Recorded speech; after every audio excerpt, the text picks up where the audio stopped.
Selamat siang Pak dosen dan teman-teman. Terima kasih atas waktu dan kesempatan yang telah diberikan kepada kelompok kami, kelompok 3. Kami akan mempresentasikan hasil kerja kelompok kami. Untuk itu, kami akan memperkenalkan diri kami masing-masing.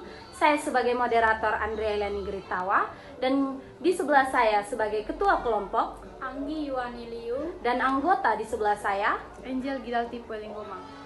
Materi yang akan kami bawakan yaitu tentang pasar uang dan permintaan uang. Untuk itu, kami harapkan kepada Pak dosen dan teman-teman agar memperhatikan hasil presentasi kami.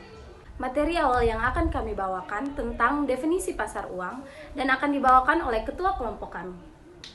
Definisi tentang pasar uang. Pasar uang adalah suatu tempat pertemuan abstrak di mana para pemilik dana jangka pendek dapat menawarkan kepada calon pemakai yang membutuhkannya baik secara langsung maupun melalui perantara. Berikut pengertian pasar uang menurut para ahli. Yang pertama menurut Nasaruddin. Menurut Nasaruddin, pasar uang adalah suatu sarana yang menyediakan pembiayaan jangka pendek atau kurang dari 1 tahun.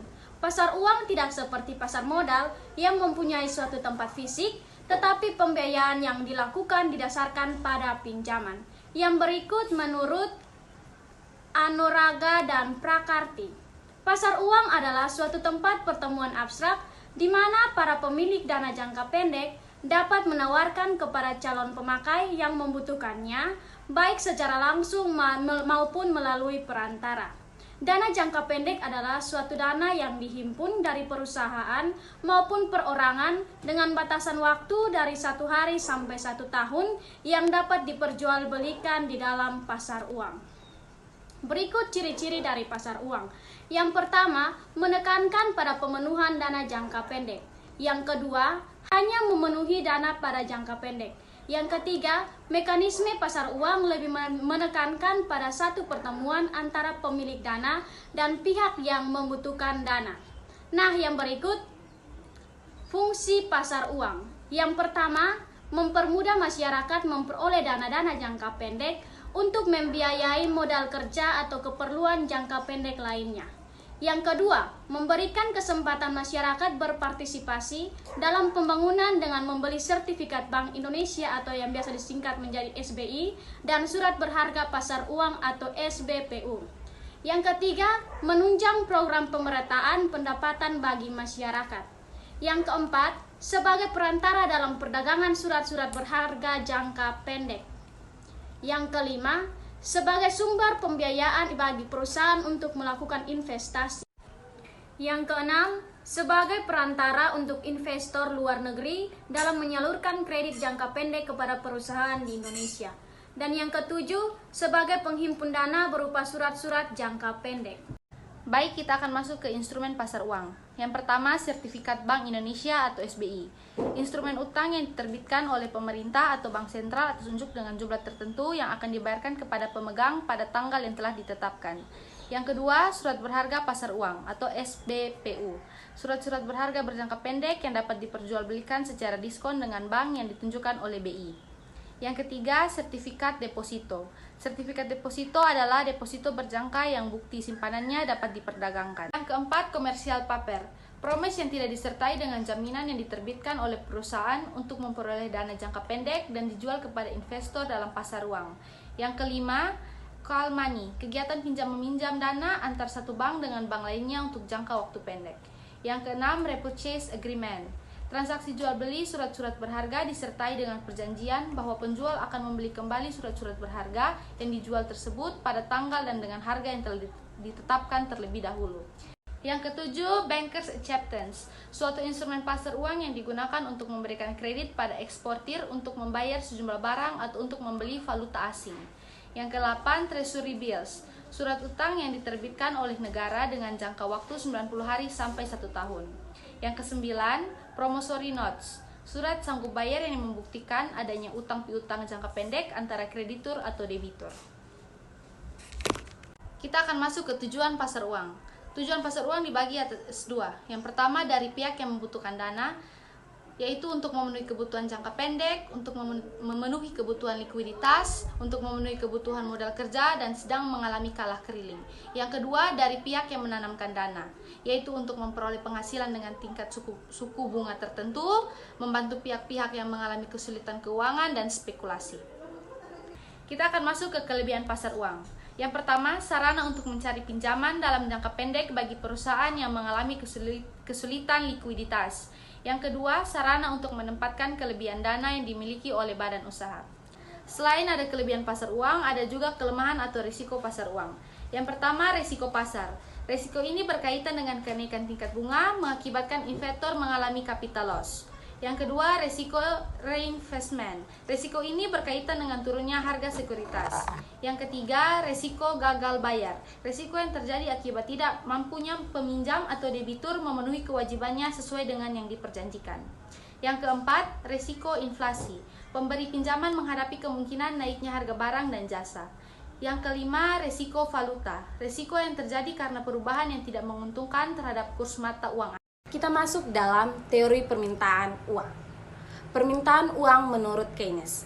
Pada dasarnya, teori Keynes ini merupakan pengembangan dari teori klasik, di mana melihat permintaan uang berdasarkan motif orang memegang uang. Nah, dalam teori klasik sendiri, menyatakan motif memegang uang adalah untuk transaksi saja. Meskipun pada teori Cambridge sudah mulai mengenal pandangan bahwa orang memegang uang juga dipengaruhi oleh faktor kelembagaan lainnya, misalnya ekspektasi di masa yang akan datang, tetapi sifatnya masih kualitatif. Dalam pandangan Cambridge ini, yang dikembangkan Keynes bahwa motif orang memegang uang tidak hanya untuk transaksi saja, melainkan untuk berjaga-jaga dan spekulasi. Kita bisa lihat dalam rumusan teori permintaan uang Keynes ini dikenal dengan teori liquidity of employment, interest, and money. Nah, kita lanjut ke 3 motif permintaan uang menurut Keynes. Yang pertama, motif transaksi atau transaction motive. Yang kedua, motif berjaga-jaga atau precautionary motive. Yang ketiga, motif spekulasi atau speculative motive. Nah, kita masuk dalam motif transaksi. Dalam motif transaksi adalah dorongan orang memegang uang untuk kebutuhan transaksi atau pembayaran, baik yang dilakukan oleh rumah tangga konsumen ataupun rumah tangga perusahaan. Nah, bagi konsumen, motif transaksi berkaitan dengan pembayaran listrik, telepon, dan uang belanja harian. Sementara itu, rumah tangga perusahaan berkaitan dengan pengeluaran upah atau gaji karyawan. Kita masuk pada rumusan motif transaksi. Nah, kita bisa lihat di atas kurva permintaan uang menurut motif transaksi. Dalam Keynes menyatakan bahwa permintaan uang untuk tujuan transaksi tergantung pada pendapatan. Makin tinggi tingkat pendapatan, maka makin besar keinginan akan uang kas untuk transaksi. Nah, kita masuk pada motif berjaga-jaga. Menurut Keynes, masyarakat memerlukan uang kas untuk transaksi dan berjaga-jaga karena beberapa alasan, diantaranya yang pertama, transaksi pengeluaran sering terjadi lebih dahulu daripada penerimaan atau pendapatannya. Yang kedua, pengeluaran seringkali tidak dapat diperkirakan sebelumnya. Yang ketiga, penerimaan yang diharapkan tidak jadi diterima. Dan yang keempat, pengeluaran yang terjadi sangat penting dan menguntungkan untuk dilakukan lebih dahulu. Nah, kita masuk pada rumusan motif berjaga-jaga. Kita bisa lihat pada layar kurva permintaan uang motif berjaga-jaga. Keynes menyatakan bahwa semakin tinggi tingkat pendapatan, semakin besar kebutuhan uang lebih oleh masyarakat untuk berjaga-jaga. Nah, dalam permintaan uang untuk berjaga-jaga dipengaruhi oleh besarnya pendapatan nasional dengan menggunakan rumus sebagai berikut. Dalam kurung LT ditambah LJ sama dengan F dalam kurung Y tutup kurung. Selanjutnya, kita masuk pada motif spekulasi. Dalam motif spekulasi, pada suatu sistem ekonomi modern, di mana lembaga keuangan sudah mengalami perkembangan yang sangat pesat, mendorong masyarakat untuk menggunakan uang untuk kegiatan spekulasi, yaitu disimpan atau digunakan untuk membeli surat berharga seperti obligasi pemerintah, saham, dan instrumen lainnya. Faktor yang menentukan besarnya permintaan uang untuk motif spekulasi ini adalah besarnya suku bunga, dividen, dan surat-surat berharga.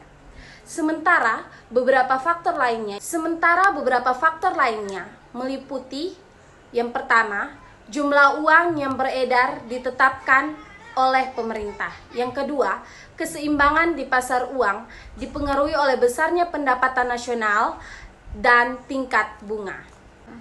Kita masuk pada rumus motif spekulasi. Nah, kita bisa lihat pada gambar di atas permintaan uang untuk spekulasi.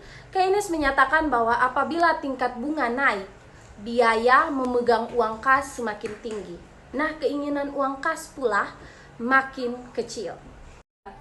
Atas perhatian daripada dosen dan teman-teman, Sekian dan terima kasih. Selamat siang.